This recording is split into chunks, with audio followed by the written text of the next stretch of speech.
Hola amigos, ¿cómo están ustedes? Mi nombre es Jacqueline y le doy la cordial bienvenida a todos aquellos que se unen a nuestro canal J y J Buen Vivir. Antes de empezar, les invito a reflexionar sobre el hambre. ¿Nos hemos realmente cuestionado sobre este tema?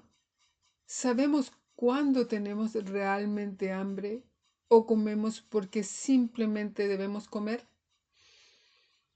Antes de continuar, pausa el video y pregúntate, ¿qué es realmente el hambre? Para el doctor Shelton, la sensación de hambre generalmente no es bien comprendida, tal vez porque nunca ha sido estudiada experimentalmente. Sin embargo, nos propone que tratemos de entender el hambre considerando lo que no es. El dolor de cabeza no es hambre. Un dolor en el abdomen no es hambre. Los dolores de estómago no son por hambre. La fatiga no es hambre. La somnolencia no es hambre. La debilidad no es hambre. El fracaso no es hambre. Una sensación sorda de presión no es hambre, entendiendo que un dolor puede ser agudo o sordo. La agitación no es hambre, ni la sensación de desmayo, ni de tirantez en el estómago, o de vacío, de debilidad, ni de dolor de cabeza, ni cualquier otro síntoma mórbido no indica hambre. Estas son solamente sensaciones mórbidas que traducen una irritación gástrica, una neurosis, una úlcera gástrica, una indigestión, un catarro gástrico, una privación de estimulante, etcétera, etcétera. La sensación de vacío en el estómago, acompañada de una necesidad irresistible, intensa de comer algo, se debe simplemente a una inflamación catarral de la mucosa estomacal. Los síntomas de tirantez, de insuficiencia, alcanzan su clímax en el caso de gastritis aguda y úlcera gástrica. Un movimiento de las heces también puede provocarlos en casos de colitis. Estos síntomas mórbidos que tomamos por hambre son innumerables, mientras que la forma más rápida y segura de deshacerse de ellos es ayunando. Y no hablamos de ayuno solo en caso de dejar varios días de ingerir alimentos. También podemos hablar de ayuno intermitente, es decir, dejar de comer por algunas horas y solo saltar algunas comidas. Por ejemplo, cuando nuestro cuerpo anuncia un malestar al estómago, que es lo más común luego de consumir un alimento que contiene cantidades de tóxicos, lo ideal es saltar una o dos comidas para darle el tiempo al organismo de reponerse por sí solo, sin acudir a medicamentos que lo único que harán es empeorar la situación, sobre todo con los agentes extraños que se ingieren. Sí se recomienda beber agua pura y fresca a temperatura ambiente. ¿Cuántas veces vemos enfermos que comen todo el tiempo y además siempre se quejan de que tienen hambre? Comen incluso por la noche, pero nunca es suficiente. La comida solo los alivia momentáneamente de su sufrimiento gástrico y nervioso. Quizá conozcamos las enfermedades de decaimiento en las que se manifiesta un apetito insaciable. El deseo intenso de alimento permanece constante, sea cual sea la cantidad de alimento ingerido. Los que sufren comen, aunque no puedan digerir ni asimilar el alimento deseado. De hecho, este alimento ingerido constantemente favorece el mantenimiento de nuestros sistemas funcionales y estructurales en un estado permanentemente defectuoso y además contribuye a la agitación. En este sentido, es significativo que las sensaciones anormales son más fuertemente resentidas por los grandes comedores, por aquellos que están acostumbrados a carnes muy estimulantes o que abusan frecuentemente y por los obesos. Los neuróticos también tienden a ser iguales.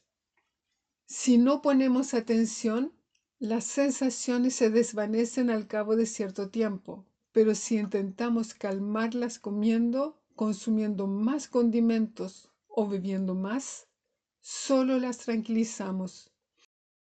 Apenas el estómago está nuevamente vacío, vuelven con una intensidad aún mayor. Esta condición especial del estómago pasará mucho más rápido y con menos molestias en un vegetariano con rutinas regulares cuando la comida habitual es omitida que en un consumidor de carne. Por otro lado, quien acostumbra a usar gran cantidad de condimentos en su comida experimenta aún más incomodidad y angustia ante la ausencia de una comida que aquel que come carne preparada simplemente al natural, sin condimentos. Por lo tanto, el vegetariano puede saltar una comida con mayor indiferencia. Ayuna 24 horas sin gran inconveniente o disminución de fuerzas. Puede permanecer sin comer varios días seguidos y no experimentará la angustia intolerable del hambre. Por su parte, el consumidor de carne sufre mucho más cuando ayuna, resiente un debilitamiento más rápido de su capacidad muscular, y quien realza sus alimentos con condimento altamente estimulantes siente un día de ayuno de forma violenta. 3 o 4 días de ayuno completo lo llevan a un completo decaimiento si es privado tanto de estimulantes como de alimentos. Nadie siente debilidad o tensión en el estómago por saltar una comida, a menos que la falta de comida sea causada por una irritación o un estado particularmente congestionado de este órgano. Esta es una prueba formal de indigestión. ¿Por qué debemos satisfacer apetitos mórbidos? Hay más razones para satisfacer un apetito mórbido de comida en lugar de un apetito mórbido de arcilla o basura. Si no fomentamos el deseo mórbido que nos llevaría a comer vidrio, piedras, alfileres, tierra, etc., ¿por qué no restringir entonces un apetito mórbido de pan, carne, dulces, estimulantes, etc.? En la mayoría de los casos se consumen varias comidas contundentes por día y a pesar de ello, aquellos que tienen tal apetito no se sienten satisfechos. Y por otro lado, un vegetariano puede pasar el día solo con una comida. ¿Te has preguntado cómo puede ser esto? Pues simplemente porque sus nutrientes son naturales y no químicos, siempre y cuando el alimento sea biológico, es decir, vivo. Pensemos por un momento en la sed. ¿Es una sensación de sufrimiento? ¿Es un dolor de cabeza? ¿Es una sensación de irritabilidad, de debilitamiento, de somnolencia? No, no es nada de eso. La sed es resentida en la boca y en la garganta. En caso del hambre real, se siente una necesidad neta y consciente de alimento. Sentimos una sensación de confort y no de sufrimiento ni de enfermedad. El agua llega a la boca como un flujo de saliva y a menudo sentimos un deseo neto por un alimento en particular. El hambre es una sensación localizada, pero no en el estómago. Una persona sana no tiene ninguna sensación en el estómago o en los alrededores cuando tiene hambre. Toda persona que haya tenido una gran experiencia durante un ayuno sabe perfectamente que el hambre real lo sentimos en la boca y en la garganta. junto a los sentidos del gusto y del olfato. El hambre se manifiesta por un flujo de saliva por alimentos simples y hasta por una tostada. La sensación de tensión o de cualquier otra sensación que tendemos a tomar comúnmente por hambre se hace sentir generalmente a la hora de las comidas o cuando el estómago está vacío y se calma 1 o 2 horas después si no comemos. Se puede constatar en los miles de casos de ayuno que las sensaciones mórbidas se calman y cesan completamente después de 2 o 3 días de ayuno y no vuelven durante el transcurso del ayuno. Si llegamos a sentir una sensación de hambre, esto será después de un largo ayuno. Si se da el caso, un jugo de frutas será suficiente. Si se toma esta cantidad cada 4 horas durante el día, puede que a eso de las 16 horas tenga suficiente alimento. El apetito no es más hambre que la pasión sexual no es amor. Hay que hacer una clara distinción entre un apetito que es simplemente la expresión de un hábito, el hábito de comer a determinadas horas, y el hambre natural y sana, que es una manifestación fisiológica de las verdaderas necesidades nutritivas del cuerpo. No hay que pensar durante 24 horas al día, escribe Gandhi, en lo que se come. Solo necesitamos estar atentos para distinguir rápidamente cuando comemos por placer y cuando comemos únicamente para mantener nuestro cuerpo. Una vez que estemos seguros de ello, debemos adoptar una posición firme contra cualquier debilidad. El cuerpo sufre un daño cada vez que se come demasiado, y este daño solo puede ser reparado en parte por el ayuno. Si es un principio en medicina, es bueno constatar que no vivimos de lo que comemos, sino de lo que digerimos. Cuando introducimos en nuestro estómago alimentos de composición deplorable, inadecuados o excesivos, y a menudo en cantidad exagerada, la metabolización se esfuerza de sobremanera. El resultado es una serie de fenómenos anómalos que se traducen en una alteración de la nutrición.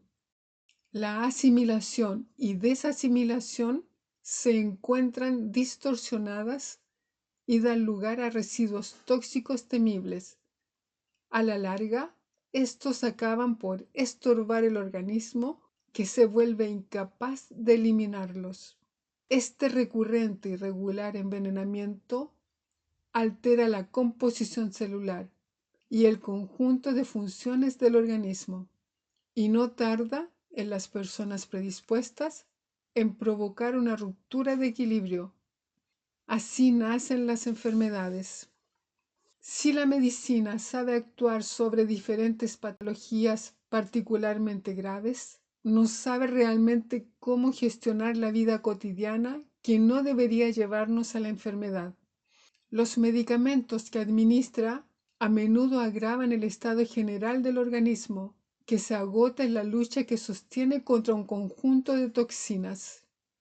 Entonces, el principal remedio, cuando todavía hay tiempo, el más simple en todo caso, el menos costoso y que está al alcance de toda buena voluntad, es poner el organismo en acidosis por medio de la restricción alimentaria y el ayuno, que nuestros ancianos practicaban anualmente y que bien podemos apreciar en la vida que llevan algunos pueblos longevos, como lo hemos dado a conocer en el caso del pueblo Hunza y de Okinawa, considerando que hay muchos otros pueblos a nivel mundial como estos dos ya mencionados.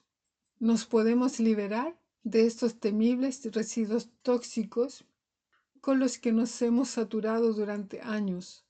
Unos días de dieta hídrica y un ajuste alimentario en disminución son un ejemplo ideal. Todo alimento que no es digerido no es asimilado. Entonces, los órganos de la digestión, solicitados por la presencia de esta masa alimenticia difícilmente asimilable e incluso inasimilable, se desgastan solo en pérdida. La energía que hubiese podido contribuir al mantenimiento o a la recuperación de la salud se agota. Las reacciones defensivas del cuerpo son menos eficaces. Sin embargo, ¿cuántos profesionales de la salud todavía abogan por una forma de sobrealimentación en algunos casos de enfermedades agudas o crónicas?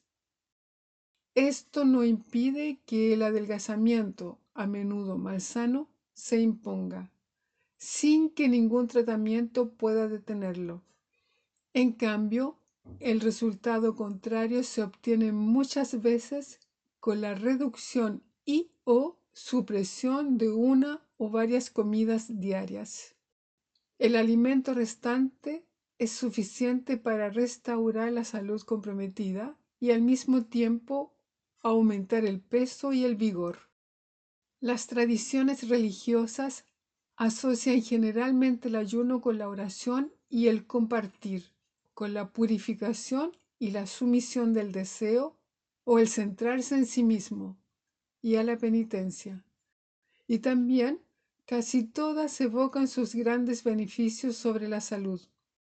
Aunque no se sabe realmente, como ya se ha indicado, de cuándo datan los primeros ayunos, la práctica se inscribe sobre todo en una perspectiva espiritual y en un llamado a la solidaridad, con frecuencia con un papel sociológico que marca la pertenencia al grupo.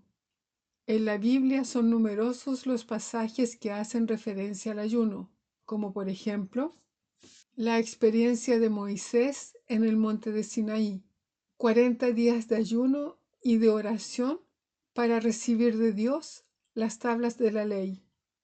Entre los cristianos, el famoso ayuno de Jesús de 40 días en el desierto es evidentemente uno de los hechos más importantes relatados en la Biblia. A los ortodoxos y cristianos orientales, cada miércoles y viernes del año y durante la Cuaresma pascual, se les pide una abstinencia total sobre diversos alimentos, como por ejemplo carne, pescado, huevos, lácteos, etc., como también sobre las grasas y el alcohol. Los ortodoxos, entre otras fechas del año, también ayunan durante la Cuaresma de los santos apóstoles. También vemos la presencia de ayuno en los protestantes, tanto en Martin Luther King como en Jean Calvin. Estas prohibiciones marcan sobre todo una ascesis exterior, es decir, reglas y prácticas encaminadas a la liberación del espíritu y el logro de la virtud. Y según nos dicen, no son más que instrumentos de purificación interior, un poco como una ayuda para permitir a los fieles concentrarse más en la vida espiritual y la orientación de la vida cada vez más hacia Dios. Si revisamos detalladamente estas últimas palabras, podemos preguntarnos si se ha manejado de mala manera, consciente o inconscientemente, el hábito de ayunar para mantenernos desconectados de nuestra divinidad. Amigos, con esta reflexión concluyamos el tema de hoy. Y con este video concluimos este gran tema sobre el ayuno. Hay tantas cosas que pueden quedar en el tintero. Si deseas aportar en algo, no dudes dejarlo en tus comentarios. Espero de corazón que toda esta información te ayude o quizás complemente tus conocimientos sobre el mantenerte en plenitud, que es algo de lo que somos 100% responsables. Sobre nadie más recae esa responsabilidad. Te dejo cordialmente invitado al próximo video aquí en nuestro espacio J y J Buen Vivir. Hasta pronto y muchas gracias.